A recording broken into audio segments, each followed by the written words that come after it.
TAG TV US Canada brings you news and views from White House and State Department's press briefings. Good afternoon.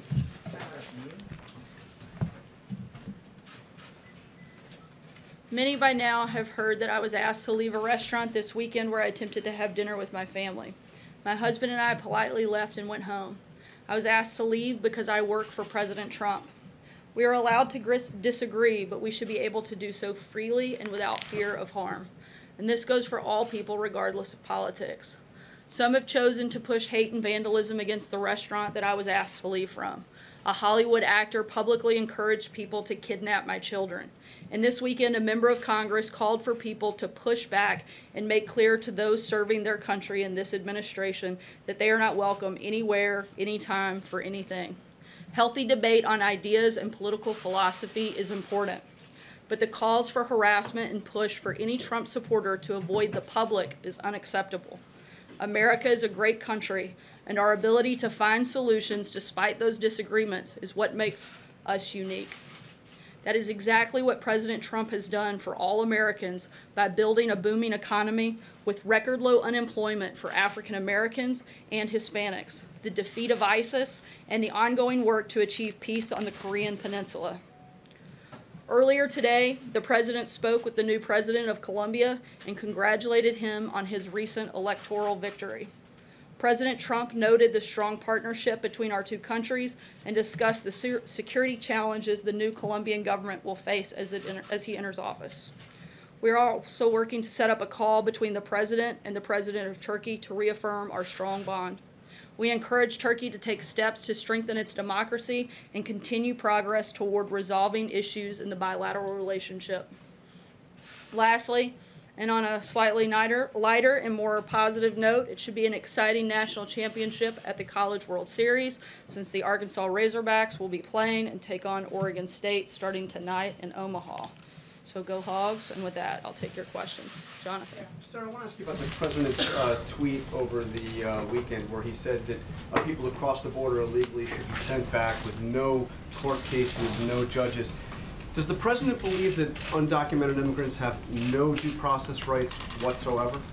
Virtually all Americans agree that it makes no sense that an illegal alien sets one foot on American soil and then they would go through a 3 to 5 year judicial process to be removed from the country. Thousands of illegal aliens are removed every month without seeing an immigration judge as a result of procedures in current law, including voluntary removal and expedited removal. Just because you don't see a judge doesn't mean you aren't receiving due process. The President is focused on securing our borders and reforming our immigration system to prevent the crisis at the border from getting worse. But he's saying no judges, no court cases, so no opportunity to claim asylum, no opportunity to have their cases heard before a judge. No, like I just said, just because you don't see a judge doesn't mean you aren't receiving due process. Also, the President would like to see us stop people from illegally entering the country at all. We'd like to have secure borders. The Democrats are the ones that want open borders. The President would like us to secure the borders and have a very legal and easy immigration process so people can come here the right way, not the wrong way. John? In addition to what John was asking, under current law, and you spoke to this, contiguous countries to the United States, like Mexico and Canada, people can be removed on an expedited basis. Correct. They can basically just be taken to the nearest border crossing and sent back. Does the President want to implement that type of policy for people from non-contiguous countries? Is that what he's looking for here? The President would certainly like to see more expedited removal, but ultimately the President would like to see our border secured so that we don't have all of these problems to begin with. The President wants to fix our immigration system completely, not just tinker with it. He actually wants us to have a system that works, and he wants to have a secure border. He doesn't believe in the philosophy that Democrats do, that we should have open borders. He wants to stop that. He wants to stop the crime that comes into this country, and that's what we're hoping to do, and we'd like to see Congress step up and work with us. Blake? The President also said in the Oval Office that people had proposed adding 5,000 judges. Who's proposed to add 5,000 judges? I've seen 750 as a max. There have been a number. number of different proposals, quite a few that we've seen. We've laid out what we would like to see, and hopefully Congress will work with us to make that happen. Blake? Sarah, thank you. Let me ask you about a couple statements on trade. What is the president's reaction to the Harley-Davidson announcement today? Does he still feel that tariffs are the way to go? The president's trade and economic policies have been a huge benefit to the American economy, and this includes the creation of over 300,000 manufacturing jobs. Unemployment is at 3.8%, the lowest since 2000, and manufacturing confidence is at historic highs. The European Union is attempting to punish U.S. workers with unfair and discriminatory trade policies, and President Trump will continue to push for free, fair, and reciprocal trade in hopes that the EU will join us in that. And on the story about Chinese investments, curtailing possible Chinese tech investments, the Treasury Secretary Steve Mnuchin said 5 hours ago that a statement would be forthcoming, and we still don't have it. When might that be coming, or what exactly is the administration's stance on this? Again, as the Secretary said, a statement would go out that targets all countries that are trying to steal our technology, and we expect that to be out soon. We'll keep you posted. John? Thanks a lot, Sarah. Back on immigration, in terms of what the President envisions for the immigration policy that he'd like to see put in place, should asylum seekers be able to get their case heard before an immigration judge? Certainly, there is a process in order to go through. There are points of entry that asylum seekers should go to, and we encourage them to work through the system and not come across the border illegally. In fact, anyone that goes to a port of entry seeking asylum will not be prosecuted, and we would encourage people to use the correct system and not try to break the law. Steve? One more on trade, and following up on what Blake asked about Harley-Davidson. They announced in an SEC filing they're moving a significant amount of their operations to Europe because of the EU tariffs that were placed on Harley-Davidson motorcycles. Is this what the President envisioned for what the impact would be by placing tariffs on EU and the retaliation that the EU has put on the U.S.? Again, the European Union is trying to punish U.S. workers because they have engaged repeatedly in unfair trade practices, and the President is saying enough is enough. We'd like to work with the EU to work on a level playing field. Sorry, Steve, I did come to you. Yes. The President today in the Oval Office, sitting next to the King of Jordan, mentioned some progress in the Middle East peace process, but he didn't give us any specifics. There's been quite a bit of shuttle diplomacy going on the last few days in the Middle East with Jared Kushner and Jason Greenblatt. Do you have anything concrete to tell us about any sort of positive movement whatsoever from all of this? Again, we think that the meetings that took place over the last week with Senior Advisor Jared Kushner and Special Representative Jason Greenblatt, they met with a number of officials and principals in Saudi Arabia, Jordan, Egypt, Israel, and Qatar last week. They discussed the situation in Gaza as well as the next stages of the peace effort. We're going to continue those conversations, and we're committed to the peace effort, and we're going to keep working forward, but those conversations were productive. Julie? Sarah, the Commissioner of Customs and Border Protection said today that they're no longer going to be referring people who cross the border without authorization for criminal charges if they're traveling with children, which is essentially a return to the Obama administration practice and administrations before that. Does the President support that approach, and if so, does he regret trying to push forward on a zero-tolerance approach in the first place? No, the President certainly supports keeping families together, which he has outlined several times over the last week, but he's also called on Congress to actually fix the system. They're the only ones that ultimately have the ability to change the law. The President's executive order has given a temporary solution to the problem, but it's not permanent, and we need Congress to step up. We need Democrats to stop playing political games, do their jobs, work with this President, and let's fix the problem at the border. Jeff? Can you talk about why you tweeted from your official account about the episode that you had at the restaurant on Friday night? Sure, I was responding to a number of news stories. I'd been reached out to by over a dozen reporters, and there were multiple news stories that had already been issued. It was considered news of the day, so I responded in the way I would to any other news of the day story. Jeff? Sir, you said just because you don't see a judge doesn't mean you don't get due process. Can you explain what you mean by that specifically, and how the President envisions that this would work while still maintaining what the Constitution upholds and having a swift immigration system? Again, there are other ways for removal. There are thousands of illegal aliens that are removed every month that don't see judges. Sometimes that's through voluntary removal, and sometimes that's through expedited removal. Again, the president's ultimate goal would be that we have actually a secure border and people aren't coming into the country illegally, but that we have a system that works and the people that come into the country come in through a legal system. What is the president doing specifically this week to ensure that Congress passes a bill? He spent all week in Nevada talking about, or all weekend, excuse me, on Saturday talking about how Democrats want open borders and crime. But specifically, has he made phone calls to Republican members in the House where the bill is pending? Has he tried to bring Democrats together? What is he doing specifically to try and get a new law passed, specifically other than just railing against the current law? The president met with a number of lawmakers last week, talked with several over the weekend, some that he was with while he was traveling.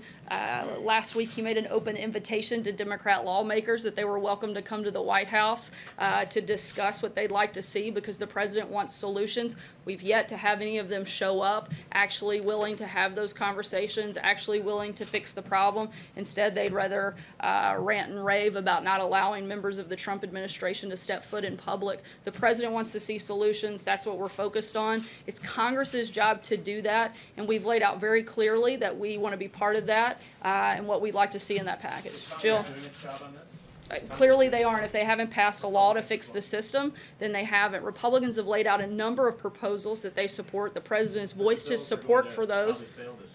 That's because no Democrat will get on board and actually support a solution. Republican issue. Republicans cannot pass these Republican bills. What is the president doing as the leader of the party? Jeff, these aren't Republican bills. These are bills that fix a broken system. They may have Republican sponsors, but these should be bipartisan. This shouldn't be complicated. Look, the House has already passed over 500 pieces of legislation, but they can't get through the Senate because Democrats refuse to actually find solutions. We have 50 bills that passed just last week to address the opioid crisis that passed through the House. The Senate still hasn't taken them up. Hopefully they will, and if they do, that'll show that we actually can come up with bipartisan solutions, and that's what we'd like to see them do on immigration as well. Jill? Follow up on Shulei's question about the zero tolerance policy. The president said last week after signing the executive order that he believed that zero tolerance was still important. You guys made a point of the fact that the EO did not actually get rid of the policy. How does that square with the fact that CBP is now saying that they are no longer referring for prosecution any adults who come in with children? Again, this is a temporary solution. This isn't going to last. Congress still has to step up.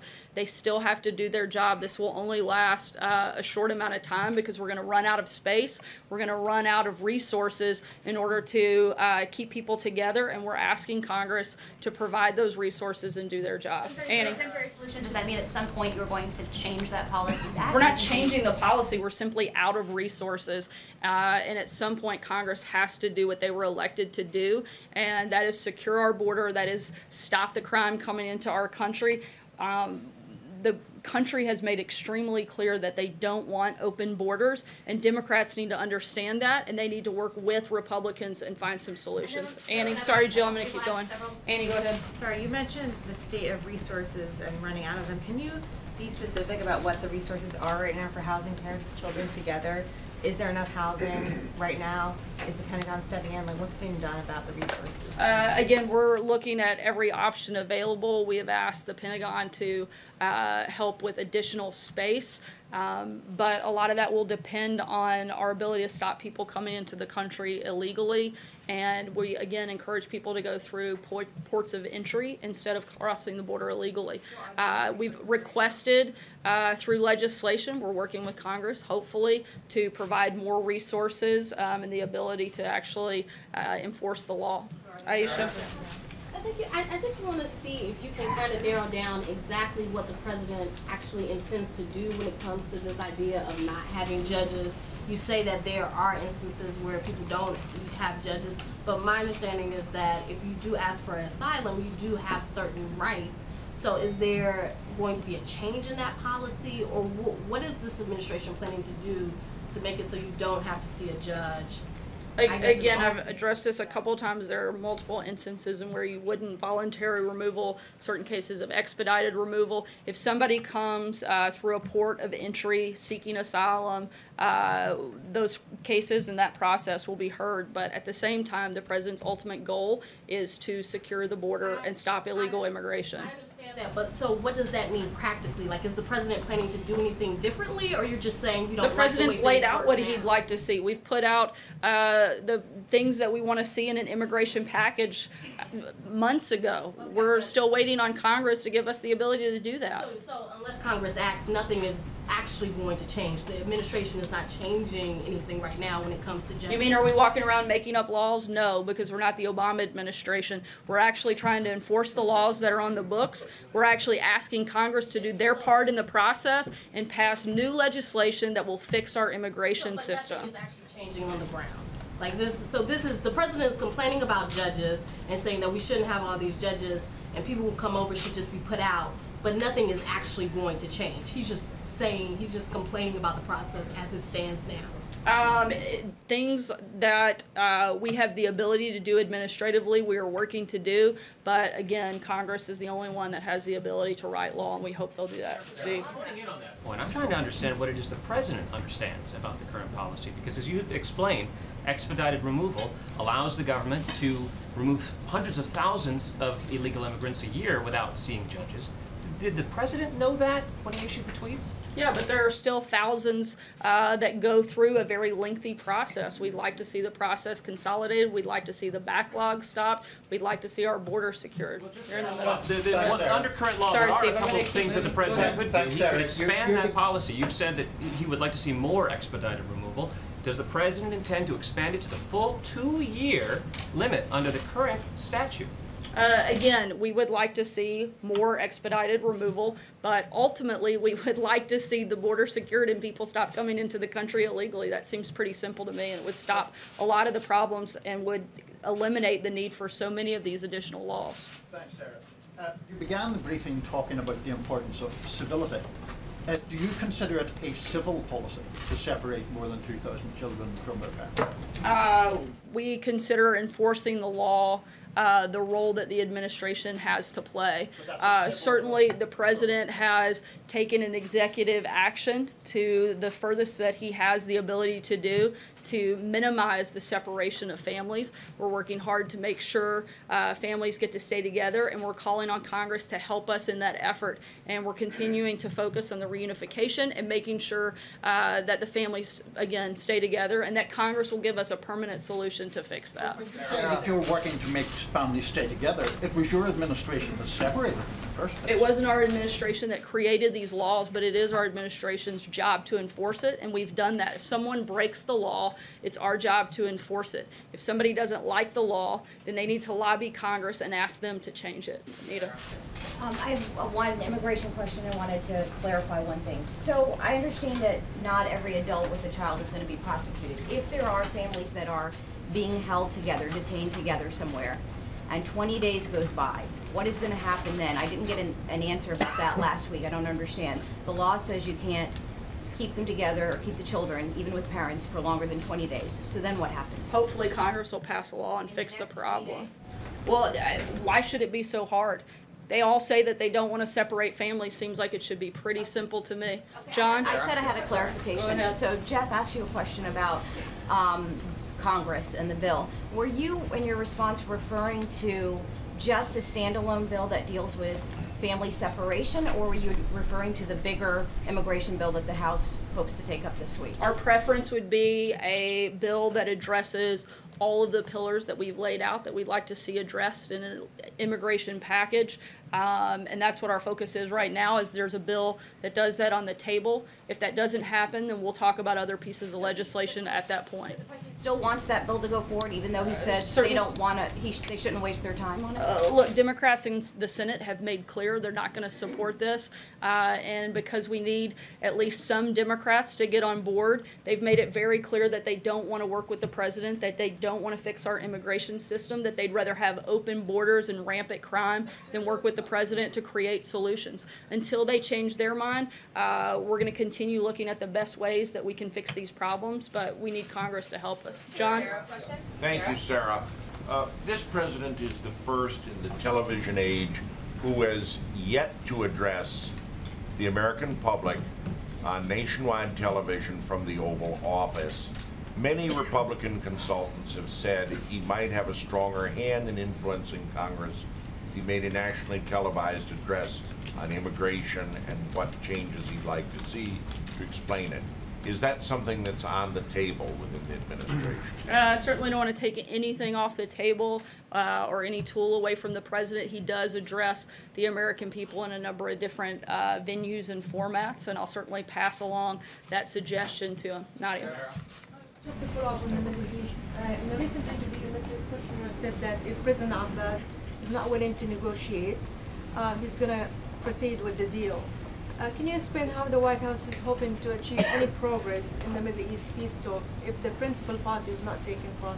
We're going to continue meeting with the other partners in the region, and again, we're going to continue pushing forward in the peace process. We had productive meetings over the last week. We're going to continue those conversations. Take one last question. Sayer. Thanks, Sarah. To follow up on the judges, on the issue of immigration judges, why is the president so opposed to an increase in the number of immigration judges when it would expedite the asylum process and expedite deportation?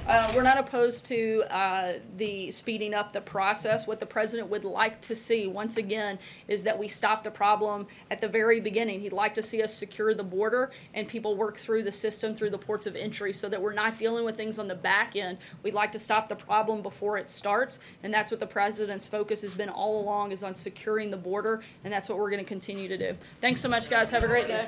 TAG TV US Canada brings you news and views from White House and State Department's press briefing.